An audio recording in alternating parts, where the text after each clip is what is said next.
system. Okay. Ito po yung mga pictures na nakikita natin ngayon.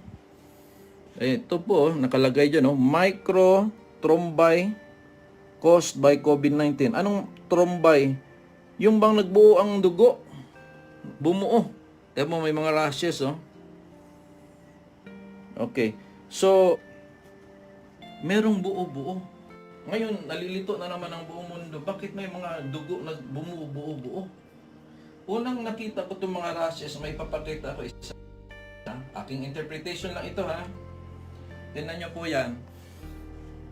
Diba mga rashes din? Okay. Ito pong rashes na ito, hindi to COVID. Hindi to COVID. Alam nyo anong sakit ito? Kawasaki disease. Kawasaki disease. Ano ang Kawasaki disease? Overreaction of the immune system. Alam nyo ba ang Kawasaki disease? Meron din siyang pagbuo-buo ng mga dugo. Hindi ko sinasabing Kawasaki disease ang COVID. Ang aking sinasabi, parang may similarities dahil nga inflammatory nga reaction no? So, we're going somewhere here. Parang ang sagot, parang ano kayang gamot ng Kawasaki? Baka yun din ang gamot ng COVID. Parang yan ang parang ating analysis, no? Huwag kayo matakot sa graph na ito. Okay? Huwag kayo matakot, nakakalito ito pante. Pero to show to you this two triangles, no? I call this the butterfly effect, no? Di ba parang butterfly, no? Pakpak na ito. Pakpang kabila, no? Ano ito? Unang attack ng virus, patagal ng patagal, pawala ng attack niya, no? Pawala ang attack. Usually itong time course nasa 7 days. Ito 7 days ito eh. Ito 1 to 7 days. Yan ang estimate diyan. Tapos kung kailan na pagaling na yung virus, diyan na naman host inflammatory response. Nagre-react na yung immune system. Ang pasyente dito namamatay sa 2 weeks. O sino may kasalanan? Ang virus? O ang inflammation? Dito namamatay eh. So ito ang killer. Post-inflammatory response. So ibig sabihin, overreaction of the immune system is the main suspect now why patients are dying. Even the rashes, even the coagulation, yung dugo is still under inflammation. Hindi kasi karakter ng virus yung gumaganon yung mga dugo eh. Karakter yun ng inflammation or overreaction of the antibodies. Huwag kayo matakot sa graph na ito, but this came from Penang General Hospital, no? Malaysia. Bakit ko ito pinakita? Ayaw ko kayo malito. Ito lang tingnan natin. Immunological. Ganito kasi pattern, no? Incubation, tapos nagkasakit na, may lagnat na, tapos nagkapulmonya, tapos immunological. Ano yan? Yan na yung nagreaksyon ng immune system. Tingnan nyo po. Most mortality in this phase. Oh, kailan namamatay ang tao dito? Unang 1 week, day 1, day 7. Hindi, dito namamatay, oh. Ano ang nakakaramihan cause? Immunological. Overreaction of the antibodies. So, in other words, can I rate myself personally na ang sabi ko dati is anti-inflammatory ang kailangan natin dahil nga may overreaction tayo. So, dito sa first issue, I think okay naman na sabihin kung may point ako na it's the overreaction of the antibodies based on what I've read and based on what you saw. Kayo na din mag-interpret nun. So what we are looking here is a suppressant of the overreaction. Okay? But when I say that, hindi po kayo lang maghanap. Antayin nyo pa rin yung doktor, no? But I'm just saying that we are on something. We are already, the world is about to solve the disease. Yan ang point ko po. Now, let's continue. It is proposed that early initiation of immune preceding the cytokine storm will lead to more successful treatment outcomes. Anong ibig sabihin niyan? Kill the giant when it's still a baby. Paano mo patayin ang giant? Kung malaki na siya, papatayin mo, hindi mo na siya mapapatay. Malaki na siya eh. Nung baby pa ang giant, pigilan mo siya. So yan po ang meaning niyan. Asan to galing? Galing din po ito doon sa document na pinakita ko kanina yung article po. na kung maaga mong binigay ang immunomodulator before the cytokine storm, no, preceding the cytokine storm will lead to more successful treatment outcomes. Ibig sabihin, kung Biyernes ang cytokine storm, ang ulan, pigilan mo ng Huwebes. Yun ang point doon, no? Early. So, ito pong research paper, ay yung kaniyang kinulate po na paper ng kanina na Philippine-based na po yung mga doktor natin, no? Immunology doctor, asthma doctors, ganyan. Marami po silang pinag-aralan kasi ang dami nating nasa isip na gamot eh. So yan, pinag-aralan nila yan. So ito sila may mga conclusion. I-rundown ko na lang po ha. Ang melatonin daw, there is no available evidence as the use for melatonin. Di ba narinig niyo yung melatonin? So sabi nila kulang daw ebidensya na ang melatonin is a medicine for COVID. Pero hindi ko sinabing hindi talaga, pero kulang lang ng evidence. That's why I give it a yellow light. Ibig sabihin, hindi red, pero hindi siya green kasi kulang pa siya ng evidence. Kasi nababasa natin ang melatonin sa news eh. Pero ito yung findings nila. Conclusion lang ako ha. Zinc, di ba narinig natin ang zinc for COVID-19?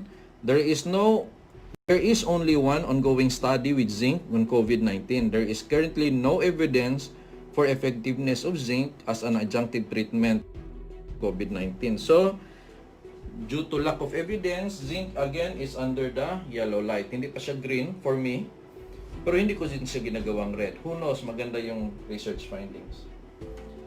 Vitamin C, naririnig natin ang vitamin C. There is currently no evidence on the use of vitamin C in the treatment of COVID-19 as clinical trials are still ongoing. So, again, I give vitamin C a yellow light dahil hindi naman walang effect pero currently kulang ang ebidensya. BCG vaccine, narinig niyo yung BCG vaccine? 'Di ba ang BCG daw protection daw siya sa COVID-19. Pero yun hindi po scientific basis. So ito pinag-aralan, sabi dito, there is no evidence at the moment to support that the use of BCG in the treatment of COVID-19. So hindi po siya pwedeng sabihin na BCG ang gamot, no? So, ibig sabihin, possible but kulang ang evidence. So again, I'll give yellow to the BCG vaccine. Hindi po siya ibig sabihin na yan talaga ang gamot ng COVID-19. Although, sinasabi ko to kasi alam ko na babalitaan nyo na to eh. Ito, mesenchymal stem cells, no? Yung mga stem cells. Conclusion, given the current lack of existing evidence, no further scientific conclusion can be made on the efficacy of the mesenchymal stem cells to treat COVID-19 infection. MSC appear to be relatively safe. At least safe naman. Pero kulang pa rin ang evidence. Pero hindi naman ibig sabihin red. I'll still place it under yellow. Baka maging green. Who knows? Ngayon, let's go to hydroxychloroquine. No? Anong ginagawa ko ngayon sa mga nanonood lang bago? Nira-rundown ko po yung mga iba't ibang gamot na naririnig natin. Tapos ano ang opinion ng mga immunology specialist, asthma specialist ng Pilipinas dahil sila po ay nag-meeting at ito po yung kanilang findings based on different research papers and articles. Yan po ang ginagawa ko ngayon. So yung inang-una ko po, yun yung mga alanganin pa. Pag yung mga sinabi ko, mga alanganin pa po yun. Hydroxychloroquine. There is no high-quality evidence on the efficacy of HCQ and CQ either as monotherapy or in combination with other drugs for COVID-19. The use of these drugs during COVID-19 pandemic as an interim management while awaiting results for clinical trials should be weighed versus the risk associated with them. Okay, itong hydroxychloroquine, ito ngayon ang parang nagang interim, parang habang hindi tayo final talagang gamot, dito napunta po ang mga doctors and scientists. Pero again, although hindi pa siya final kung effective ba talaga totally, pero marami pong nakapansin na may magagandang effect. So, as of the moment, dahil nga wala ngang malinaw talaga na gamot, nahulog po tayo sa hydroxychloroquine po ang commonly used ng mga doktor worldwide. So, nasa go yan ngayon. Next, azithromycin, yung antibiotics. Based on this limited data, azithromycin has shown positive results when used with combination with hydroxychloroquine in COVID-19 patients. So, may ebidensya na pag nag-combine ang hydroxychloroquine at saka azithromycin, may magandang daw effect. However, there are no studies on the use of azithromycin alone. So, somehow, ang azithromycin and hydroxychloroquine, which has been known worldwide, na parang kinocombine sila for COVID-19. So, ilalagay ko po yan siya sa go. Kaya lang, always remember, tablets pa rin sila, oral sila. Kung nagiging severe ang mga COVID-19, doon tayo naaalanganin kasi kailangan natin an injectable, no? So, may tulong siya, but to say na ma-stop na nila lahat ng levels ng COVID-19, sad to say hindi po. Kasi marami naman nabigyan nito, pero meron pa rin namatay kasi may matatapang talaga na klase. Antivirals, ito po yon. Marami po yan, no? Yan, lopinavir, ribavirin, Arbidol, remdesivir, yung minention ko kanina, Favivir. Yan, madami yan sila. So, antivirals may also have an immunomodulatory role for COVID-19 cytokine storm. More biomolecular studies have to be done. So, ibig sabihin, itong mga antivirals na ito is a go based on the tabulation nila ng mga different researches. No? Convalescent plasma, hindi ko na masyado babasahin yan, ang haba, but may maraming nakasabi, no, early in the disease process for prophylaxis is a potential safe and effective treatment. So, ano ang convalescent plasma, no? Dahan-dahan tayo, ha. Ano ang convalescent plasma? Ang convalescent plasma po, yung gumaling na ng COVID-19 after 2 weeks or 3 weeks, yung wala na talaga siyang sakit, magdo-donate siya ng dugo, tapos yung dugo niya, i-donate doon sa pasyenteng may COVID.